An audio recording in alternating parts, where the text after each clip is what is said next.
ഞങ്ങൾ construction company ഏൽപ്പിച്ചു കഴിഞ്ഞിട്ടുണ്ട്. അതുപോലെ ഡിസൈൻ പൂർത്തീകരിച്ചിട്ടുണ്ട്. നിർമ്മാണ ജോലികളുമായി മുന്നോട്ട് പോകും.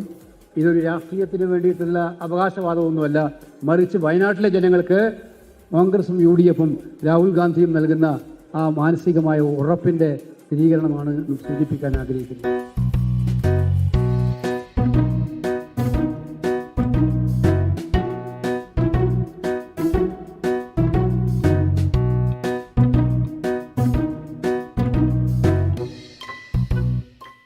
മേപ്പാടി പഞ്ചായത്തിലെ കുന്നമ്പറ്റ ഏകാന്തതയുടെ അപാരതീരം പോലെ നീണ്ടുകിടക്കുന്ന കോൺഗ്രസ് ഭൂമി.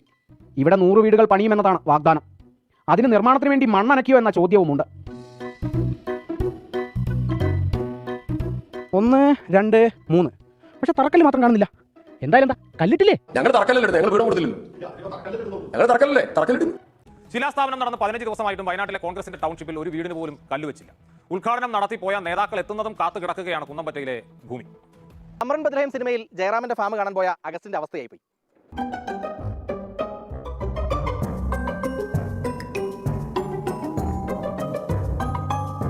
കുറെ കാപ്പിച്ചെടി വെട്ടിമുറിച്ചിട്ട് പോയ പോക്കാണ് കോൺഗ്രസ് നേതാക്കൾ. ഇപ്പോൾ പൊടി പോലുമില്ല കണ്ടുപിടിക്കാൻ. കൊട്ടിഘോഷിച്ച് തറക്കല്ലിട്ടെങ്കിലും മുണ്ടക്കൈ ചൂരൽമല ദുരന്തബാധിതർക്കായി കോൺഗ്രസ് നിർമ്മിക്കുന്ന വീടുകളുടെ നിർമ്മാണം ഇനിയും തുടങ്ങിയിട്ടില്ല. ചട്ടപ്രകാരം വേണ്ട പെർമിറ്റ് അപേക്ഷ പോലും ഇതുവരെ മേപ്പാടി പഞ്ചായത്തിൽ ലഭിച്ചിട്ടില്ല എന്ന് ഉദ്യോഗസ്ഥർ സ്ഥിരീകരിക്കുകയാണ്. വേദിയിൽ വെച്ച് രാഹുൽ ഗാന്ധിയും പ്രിയങ്ക ഗാന്ധിയും അനാച്ഛാദനം ചെയ്ത തറക്കല്ല് പോലും ഇപ്പോൾ കാണാനില്ല. നിർമ്മാണ സാമഗ്രികളൊന്നും ഇത്ര ദിവസമായിട്ടും സ്ഥലത്തേക്ക് എത്തിയിട്ടുമില്ല. നമ്മൾ ഉദ്യോഗസ്ഥരെ ബന്ധപ്പെട്ടതാണ് മേപ്പാടി പഞ്ചായത്തിലെ ഉദ്യോഗസ്ഥർ വ്യക്തമാക്കുന്ന കാര്യം. ഇന്നലെ വൈകിട്ട് 5 മണി വരെ ഇതുമായി ബന്ധപ്പെട്ട ഒരു അപേക്ഷയും ഇതുവരെ പഞ്ചായത്തിൽ ലഭിച്ചിട്ടില്ല എന്നുള്ളതാണ്. ആകാശ ദൃശ്യങ്ങളൊക്കെ നോക്കൂ, എത്ര മനോഹരമായ സ്ഥലമാണ്. അവിടെ സ്ഥലമുണ്ട്, അവിടെ തറക്കല്ലിട്ടു, പക്ഷേ വീട് ഉയരുമെന്ന് പറഞ്ഞ് ഇങ്ങനെ പറഞ്ഞു പറ്റിക്കണോ സാറേ എന്ന് നാട്ടുകാർ ചോദിക്കില്ലേ? ഏതാണ്ട് അവസാനിച്ചു. കുറേ നേരമായി ചേട്ടൻ ചോദിക്കുന്നോട് ഒരൊറ്റ ചോദ്യം, ഒരു വരി. എനിക്ക് കോൺഗ്രസിന്റെ പ്രതിനിധികളോട് ചോദിക്കാനുള്ളത്, ഈ വയനാട് ചൂരൽമല സംഭവത്തിൽ മരണപ്പെട്ടവർക്ക് നിങ്ങൾ വീടുകൾ പണിത് കൊടുക്കാമെന്ന് പറഞ്ഞു. അതിനുവേണ്ടി നിങ്ങൾ പണം പിരിക്കുകയും ചെയ്തു. നിങ്ങളുടെ വാഗ്ദാനങ്ങളെ കേരളത്തിലെ ജനത എങ്ങനെയാണ് വിശ്വസിക്കുന്നത്? സമയമില്ല, പെട്ടെന്ന് നമ്മുടെ സമയം ഏതാണ്ട് കഴിഞ്ഞു, പെട്ടെന്ന് ഉത്തരം. ഞങ്ങൾ ചൂരൽമലയുമായി ബന്ധപ്പെട്ട് പിരിച്ച പണം പൊതുജനങ്ങളിൽ നല്ല പിരിച്ച വിവിധ പദ്ധതികളാണ്. നിങ്ങൾ എത്ര വീട് പണിത് കൊടുത്തു?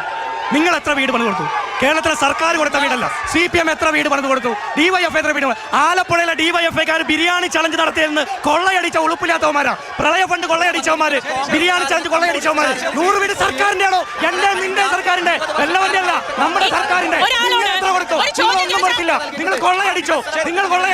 ഞങ്ങൾ സർക്കാർ